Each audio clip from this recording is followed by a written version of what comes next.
what about telehealth? We've talked about telehealth a couple times. We've got rural counties like Aroostook County and Washington County. How could telehealth play a bigger part in our healthcare economy and in providing solutions in rural areas like that?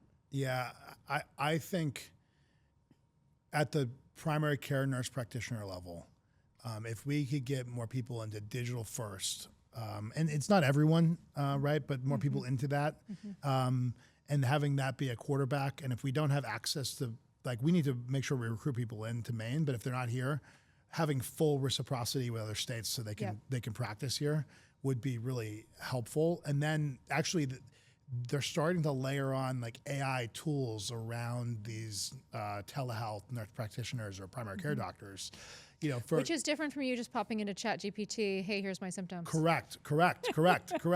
But there's actually versions of that will go to the nurse practitioner and flag things. There's actually, they're starting to take data in from the like Apple Watches. And measure, your heart rate and other things and bring that in and almost create like this fleet of solutions around. I envision a digital, like Dr. Quinn coming back, right? Like, comes to the community, they take care of the people, but they do a little bit of everything. And then it triggers a specialist. I think it's also going to require, and this is probably a little, this is probably controversial in the medical field, moving more things, allowing people to practice at the top of their license more and more, and allowing them to do more and more things, which is people are not going to be happy about. But I think we do that. We've seen that legislation coming through. And, of course you want to contemplate it carefully and ensure that it's within the realm of what folks are trained to do.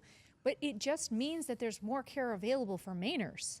Well, right now we're sort of in this crisis where they just can't get the care. So it's like, okay, if you think it's 90% is good, but they got it versus don't have it, doesn't that seem better? Right? Like to me, it doesn't compute. No, we just don't want you to have it. You can't have it, right? Like we got to restrict it to like this one specialty and how many of them? Oh, there's 5 of them and they're all in Portland. Okay, great. Awesome. 5 hours. Fort Kent to Portland, right? You're closer to New York City. EMS. I mean, EMS is and also a huge issue in those rural areas. You could call 911 and be sitting there. Nobody shows up. No one shows up.